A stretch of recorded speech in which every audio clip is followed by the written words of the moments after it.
नमस्कार, मी अमृता आणि अमृता कुकिंग वर्ल्डमध्ये आपले पुन्हा एकदा मनपूर्वक स्वागत. आज आपण बघणार आहोत पंचमय खिचडी, अतिशय पौष्टिक अशी. चला तर मग सुरुवात करूयात. या इथे मिक्सरच्या पॉटमध्ये मी 5-6 लसणाच्या पाकळ्या, 2-3 हिरव्या मिरच्या आणि आल्याचा तुकडा घेतलेला आहे.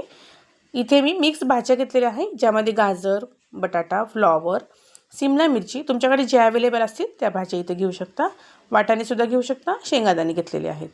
त्याचबरोबर 8-10 मिरे, 2 इंच दालचिनीचा तुकडा आणि तेजपान एवढंच लागणार आहे.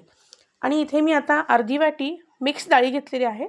या डाळींमध्ये मी मुगाची, तुरीची, मसुरीची, हरभऱ्याची, तुमच्याकडे ज्या डाळी अवेलेबल आहेत तुम्ही त्या घेऊ शकता. 1 वाटी तांदूळ घेतलेले आहेत. इथे तुम्ही डाळीचं आणि तांदूळाचं प्रमाण सारखं घेतलं तरी चालेल. या इथे मी हे 2 पाण्याने धुवून घेतलेलं आहे. आता आपल्याला कुकरमध्ये 1 चमचाभर तेल घालायचं आहे, ज्यामध्ये आपल्याला जिरे घालायचे आहेत. शहाजिरे असतील तर तेही छान लागतात, तेही ते वापरू शकता. थोडीशी मोहरी घातलेली आहे आणि यामध्ये आपल्याला खडे मसाले घालायचे आहेत. दालचिनी, मिरे आणि तेजपान एवढेच लागणार आहेत. ज्या आपण चिरून घेतलेल्या भाज्या होत्या, बारीक पेस्ट केलेली होती आणि शेंगादाणे आपल्याला त्यामध्ये परतून घ्यायचे आहेत. फार परतायचे नाही आहे. अशी परतून झाल्यानंतर यामध्ये एक आपल्याला सिक्रेट पदार्थ घालायचा आहे. कसुरी मेथी आपल्याला यामध्ये वापरायची आहे, ज्यामुळे आपली खिचडी जी आहे तर ती खूप सुरेख लागते.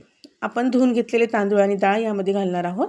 अर्धा चमचा हळद, अर्धा चमचा तिखट घालायचं आहे यामध्ये. आणि त्याचबरोबर यामध्ये आपण घालणार आहोत किचन किंग मसाला किंवा एखादा पुलाव किंवा बिर्याणी मसाला असेल तोही घातला तरी चालेल. इथे मी मीठ घालत आहे. किंवा तुम्ही या इथे मसाला नाही वापरला तरी चालेल, तशीसुद्धा ही खिचडी खूप सुरेख लागते. सर्व परतून झाल्यानंतर आपल्याला यामध्ये अर्ध लिंबू पिळायचं आहे. लिंबामुळे जी आपली खिचडीची चव जी आहे ती अतिशय भन्नाट लागते. तर इथे आपण सर्व छान परतून घेणार आहोत. आणि इथे 2 वाट्या तांदूळ आणि डाळ असल्यामुळे आपण यामध्ये साधारण 2.5 वाटी ते 2.25 वाट्या आपल्याला पाणी घालायचं आहे. अर्थात तुमचा तांदूळ नवीन आहे की जुना आहे त्यावरती हे ठरेल.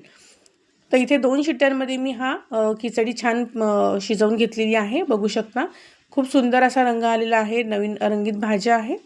तर छान तूप टाकून आपल्याला कढी आणि पापड यांसोबत आपल्याला ती सर्व करायची आहे. मागे मी जे कद्दूचे सांडगे शिकवलेले होते ते सुद्धा मी तळून यासोबत सर्व केलेले आहेत. तर हे सांडगे पाहण्यासाठी तुम्ही माझ्या चॅनलवर तुम्ही ते बघू शकता. रेसिपी कशी वाटली सांगायला विसरू नका. अजूनही माझ्या चॅनलला सबस्क्राईब केलं नसेल तर सबस्क्राईब करा, लाईक करा, शेअर करा आणि कमेंट करायला विसरू नका. भेटूयात पुढच्या रेसिपीसोबत. तोपर्यंत बाय बाय.